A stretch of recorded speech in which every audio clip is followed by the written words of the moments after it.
Baik, dua pusat pemindahan sementara PPS di Johor Bahru telah ditutup jam 7 malam Ahad. Ini melibatkan PPS Dewan Raya Gelang Patah dan SK Nong Chik. Untuk perkembangan banjir di Johor, hari ini kita bersama Wakil Sarawani Johor, Aiman Hakim Awazmin yang berada dalam talian pada ketika ini. Aiman, apa perkembangan banjir di Johor? Berapa buah PPS telah pun dibuka dan berapa jumlah mangsa banjir yang masih lagi ditempatkan di PPS? Baik, terima kasih Hafizi. Jadi perkembangan terkini banjir di Johor yang boleh saya kongsikan. Jadi secara rumusannya saya boleh katakan banjir di Johor ini menunjukkan tanda-tanda yang positif. Kenapa saya katakan begitu Hafizi? Ini selepas daerah Johor Bahru kembali pulih apabila tiada lagi PPS dibuka pada hari ini. Dan ini menjadikan hanya dua lagi daerah di negeri ini yang masih terkesan, iaitu di daerah Batu Pahat dan di daerah Pontian. Bagaimanapun apa yang saya boleh katakan, pada ketika ini jumlah mangsa menunjukkan penurunan sejak semalam. Dan untuk statistiknya, setakat jam 9 pagi tadi, terdapat 194 mangsa daripada 59 keluarga direkodkan di seluruh Johor, membabitkan dua daerah yang saya katakan tadi. Jadi ianya mempamerkan trend yang menurun daripada sejak semalam berbanding saya katakan 200 mangsa direkodkan pada sebelah malam semalam. Dan di sebalik itu saya boleh kongsikan ya Hafizi, pada tengah hari ini saya sedang dalam perjalanan menuju ke daerah Batu Pahat bagi meninjau keadaan banjir di daerah ini. Dan untuk perkembangan mutakhir yang saya boleh kongsikan mengenai suasana cuaca di sini, apa yang saya boleh katakan di sini cuacanya agak cerah ya Fizi, dan sepanjang perjalanan kami ke Batu Pahat, dan boleh saya katakan kami baru sahaja melewati UiTM Batu Pahat, dan di sinilah kawasan-kawasan bandar, dan berdasarkan pemerhatian saya, tiada lagi kelibat takungan-takungan air di laluan-laluan utama, dan ini menandakan bahawa jalan utama buat penduduk di daerah ini untuk keluar dan masuk di kawasan bandar ini masih lagi boleh dilalui, dan jalan-jalan utama berfungsi untuk rata-rata kenderaan. Bagaimanapun Hafizi, berdasarkan pemerhatian saya sepanjang perjalanan, saya melihat bahawa keadaan-keadaan parit dan sungai di tepi jalan-jalan utama ini masih lagi tinggi.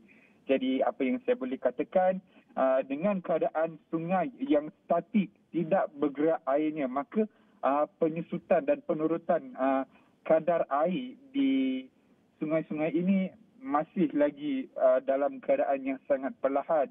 Dan ini juga perkembangan terbaru yang belum lagi official, yang saya boleh katakan baru saja masuk ya dalam grup WhatsApp Rizik.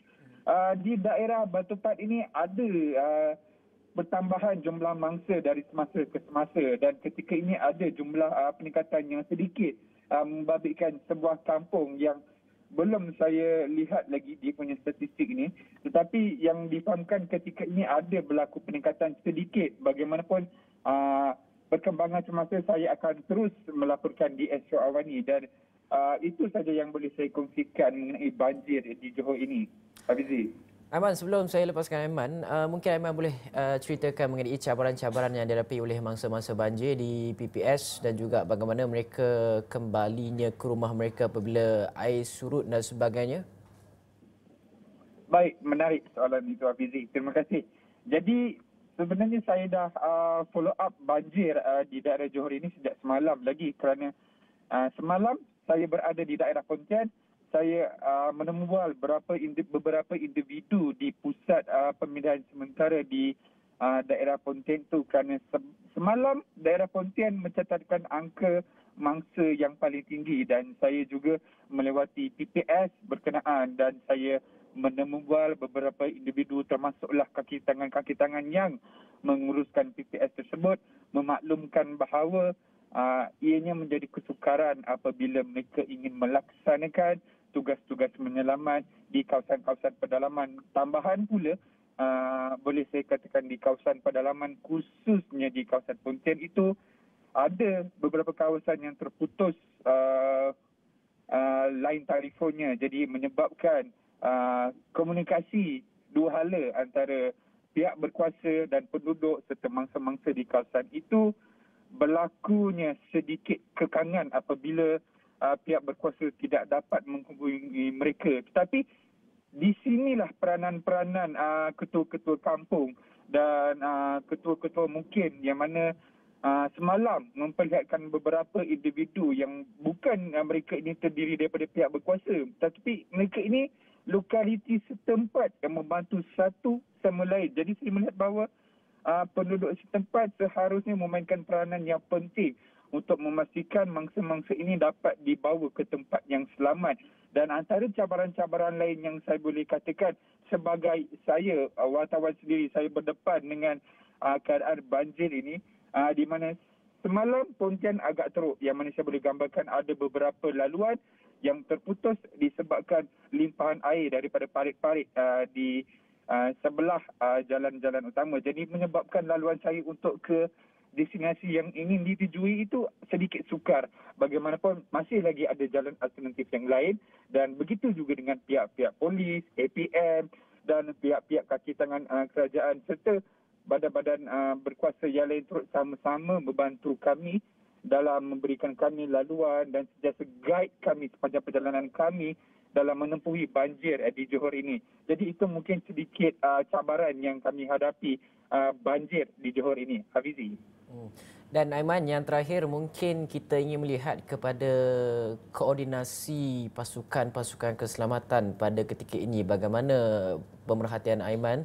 Kerana kita juga tahu bahawa banjir besar yang pernah melanda ataupun banjir luar jangka yang melanda negara pada Disember tahun lepas mengakibatkan koordinasi untuk hari pertama dan juga hari kedua dalam kalangan pasukan-pasukan berkuasa ini ataupun pihak berkuasa dilihat agak rapuh. Jadi bagaimana koordinasi pada ketika ini? Adakah telah pun ditambah baik daripada pemerhatian Aiman sendiri?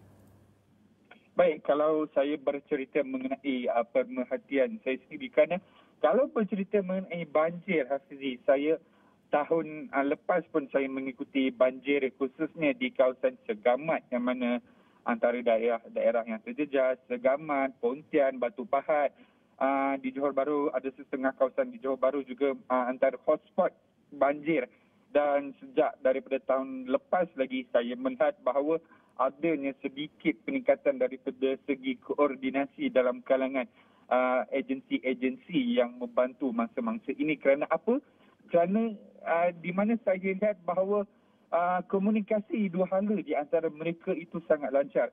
Kerana agensi A tidak mengganggu tugas-tugas agensi B kerana mereka ada tugas-tugas masing-masing. Kerana kalau saya boleh berikan contoh di sini, agensi KKM lah, Kementerian Kesihatan Malaysia, yang mana mereka ini dikhususkan untuk membantu mangsa-mangsa di PPS sahaja, dan di mana mangsa-mangsa itu dirawat selepas dihantar oleh agensi APM ke PPS. Maksudnya antara agensi yang turun padang menyelamatkan mangsa-mangsa ini antaranya melibatkan polis marine, APM, maritim dan anggota-anggota polis serta askar juga turut menghulurkan bantuan. Jadi di situ saya lihat apabila mangsa ini diselamatkan, mereka dihantar ke PPS, dan di PPS pula ada agensi lain yang membantu, khususnya KKM, lagi agensi kebajikan masyarakat, yang mana mereka ini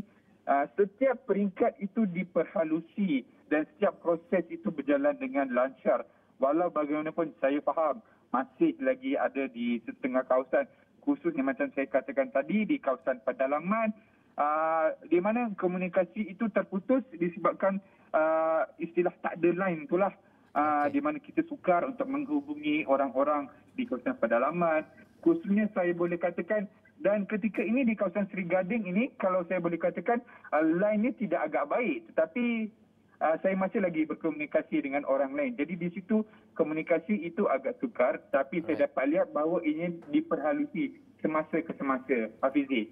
Okey, baik. Terima kasih Aiman Hakim Awazmin, Wakil Sarawani Johor atas perkongsian dan juga perkembangan banjir di Johor.